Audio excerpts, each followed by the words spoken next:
Beady, bada, beady, beady, bada, bada, beady, beady, bada, bada, weep, weep. Hey, this is Oingle, and I just had the greatest dark chocolate turtle. If you've never had a dark chocolate turtle, if you don't know what a chocolate turtle is, you need to go look that up, and you need to go buy yourself some of that shit because it is awesome. Needless to say, it's candy. So we're playing Team Deathmatch here, and I'm using the standard Tomahawk Class, which is Scavenger Pro, Warlord Pro, Marathon Pro, and of course Tomahawks. I use the concussion grenade as well, but you know, that is up to the individual person. I chased this guy completely around the map. We both must have the same same setup, because I cannot gain any ground on him until he finally starts to slow down. And by the way, that is a dangerous thing to do, to chase somebody around a map, because I don't know, 9 times out of 10 I end up getting in danger. This is where I use a little regular knifing strategy, which is to always try to strafe around behind somebody, and a lot of people still seem to fall for it.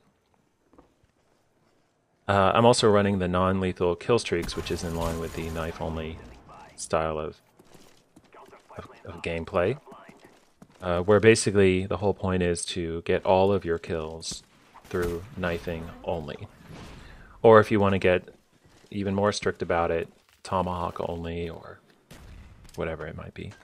So I'm using the spy plane, the counter spy plane, and the Blackbird. So I want to talk a little bit about what it is that attracts me to playing this type of gameplay. And just in general, limiting yourself as a challenge. And I think to me it's because I get bored. I get easily bored. And when I play in a way that forces me to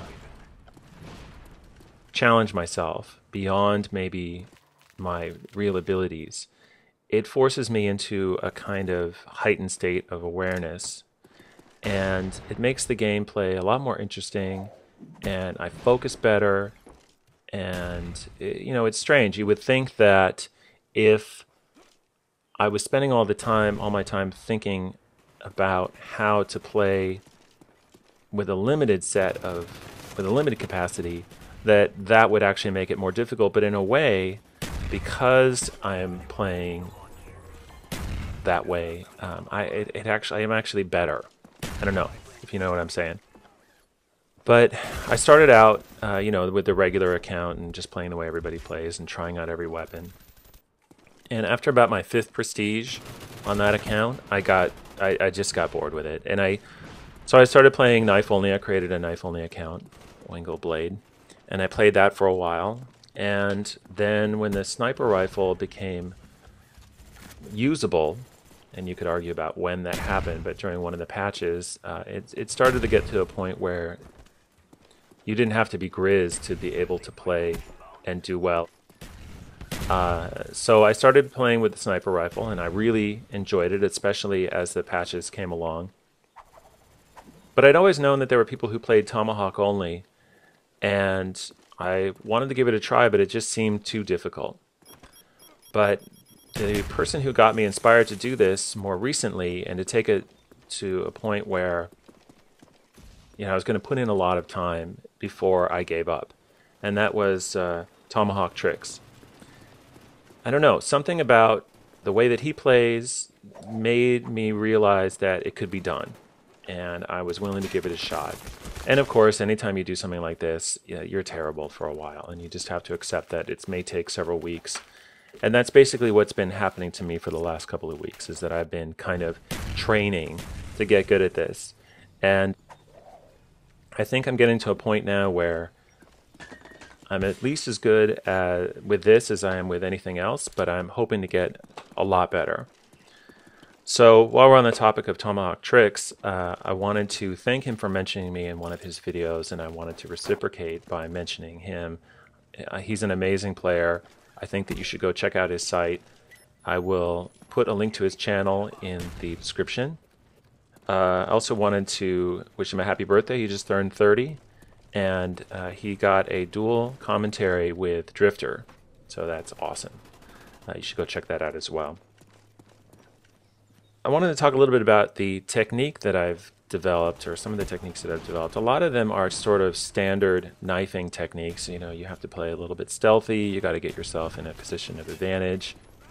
You can't play quite as aggressively as you could if you were playing with like the AK-74U or something like that. Although I tend to play more aggressively probably than I should. But I noticed that I started to do this thing that I'm going to call a strafe shot. Now, I don't know if everybody's familiar with a drag shot in sniping, but basically people who snipe tend to, not everybody, but a lot of people run with a very high sensitivity. And that's great to be able to spin around, do tricks, things like that, but mostly just to react very quickly. But it's more difficult to get a perfect shot on somebody. So what they typically do is you spin around, you get close to somebody as far as getting them in your crosshairs, and then when you zoom in, the ADS causes the sensitivity to drop dramatically. I don't know what degree it is, but all of a sudden when you're aiming left and right, when you're zoomed in, it's a lot more subtle and therefore a lot more accurate. So typically what people do is they zoom in and then they drag across somebody, because that gives you a sort of fine point granularity aiming ability, as opposed to when you're not zoomed in. Well, with the knife, all of the different knife permutations, the tomahawk, the ballistic knife, and then just standard knifing, there is no ADS, so there is no slowdown. So what I've noticed that I started to do, and I just did it there a little bit, is I'll turn, but in order to get that extra little aim, I'll strafe across somebody, because strafing, you don't move very quickly. I love stuff like this. I come up here and do a little bank shot here. And I'll talk about my inspiration for these crazy bank shots in a few minutes. But that's just a technique that I've been using, and somewhat isn't even something that I really consciously come up with. I just noticed that I started doing it, the strafe shots. So this game isn't strictly Tomahawk only. I do about 50-50 Tomahawk and knifing, but I've been working on doing Tomahawk only and really getting some good gameplay out of it, as well as collecting some trick shots and some montage clips to put together. So I've been collecting these. I've got a bunch of them lined up, and even though I've been gone for a week or so, you should start seeing a lot more productivity out of me, basically. So I wanted to mention a couple of other people who do this kind of gameplay. Miss Danielle, who's pretty much the queen of the bank shot, and Vicstar123, who's really the beast. He does trick shots and does gameplay, and he just basically does it all. I also wanted to thank everybody who's subscribed to my channel. We recently hit a milestone of 100 subscribers, and that really means a lot. I'm glad that you guys are enjoying the videos. So I just wanted to thank you guys again for your support. So once again, this is Oingle. I'm on Twitter, Facebook, and YouTube. All the information is on oingle.com. Now go out and get yourself a chocolate turtle.